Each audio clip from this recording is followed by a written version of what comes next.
Segunda-feira, a graça e a paz do nosso Senhor e Salvador Jesus. Vamos dando sequência à série As Perguntas que Deus Fez. Eu lembro você aqui que nós estamos agora de segunda a sexta, todos os dias uma palavra de Deus ao seu coração.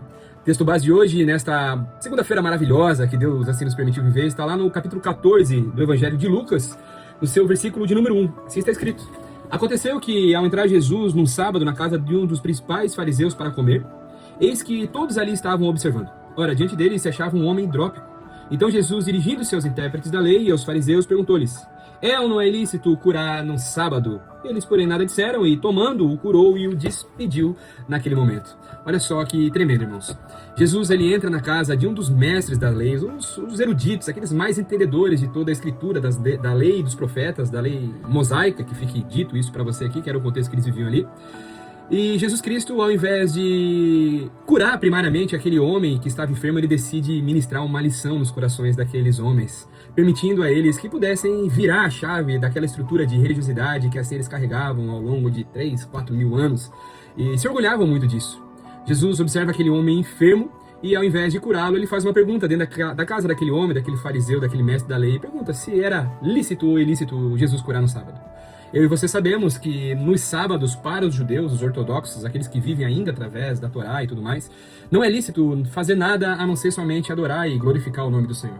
Só que não tem problema nenhum em nós guardarmos o sábado, por exemplo. O problema é quando nós, de alguma forma, trazemos algum tipo de idolatria ou seccionamos. Tornamos isto como uma seita, separando aqueles que assim o fazem e aqueles que não fazem mais isso. Observe que Jesus tinha 7 dias da semana e ele entra na casa justamente deste fariseu para curar um homem justamente num sábado. Por que ele não fez isso na segunda? Por que ele não fez isso em outro momento, em outra casa, por exemplo, ou na rua, quando esse hidrópico estivesse passando ali? Porque existia assim um grande ensinamento. E um ensinamento que ecoava lá atrás, dentro daquela casa, naquele momento, ecoa até hoje nos nossos corações. Aquilo que nós temos feito, irmãos, nós fazemos por meros ritos religiosos, porque somos obrigados, ou fazemos porque realmente compreendemos o nosso nível de relacionamento com o Senhor Jesus e entendemos verdadeiramente aquilo que ele deseja dos nossos corações. Lembre-se que eles se opunham, os fariseus, os judeus aqui antigos, ortodoxos, os tradicionais, eles se opunham todas as vezes que Jesus desejava curar no sábado. E eles levantavam logo a lei ali, tentando obstruir, paralisar Jesus de agir de alguma forma, mas Jesus não se calava. E nós também não devemos nos calar diante dos gritos da religiosidade, que por muitas vezes o nosso próprio coração pode ser que venha gritar e clamar, mas também o contexto, o entorno que assim nós vivemos. Eu lembro aqui que Jesus sim curou esse homem nesse sábado aqui, e assim o despediu, e assim esse homem largou toda aquela vida obstruída que ele tinha, hidroxia, uma doença terrível, e passou a viver a vida que Deus verdadeiramente tinha preparado para ele. Observe que se Jesus tivesse submetido à religiosidade daqueles homens, este homem hidrópico, ele estaria enfermo até o último dia da sua vida. Mas Jesus não fez assim, e eu e você também não devemos fazer assim. Não devemos nos mover somente por ritos religiosos, ritos litúrgicos, somente porque somos obrigados, porque a religião diz, porque a estrutura humana diz, porque as pessoas dizem não. Nós precisamos aprender a fazer a vontade de Deus.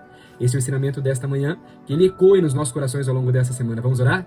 Senhor, nós te damos graças nesta segunda-feira, Senhor, por podermos começar o dia na tua presença, Pai. Obrigado, Senhor. Obrigado por essa mensagem que nos lembrou que não é a religião que deve mover os nossos corações, que não é a religiosidade que deve mover os nossos corações, mas sim o mesmo amor que ecoava no seu coração lá naquele momento, quando o Senhor cura esse hidrópico e tantas outras curas que o Senhor fez no sábado. Este mesmo amor deve ecoar, fazer a vontade do Senhor, deve gritar, bradar dentro dos nossos corações. Que nós não venhamos mais se ater a somente meros ritos humanos ou humanistas, mas que nós venhamos fazer a tua vontade, Senhor. Em nome do Senhor Jesus, para a glória de Deus, que seja assim nessa semana. Amém.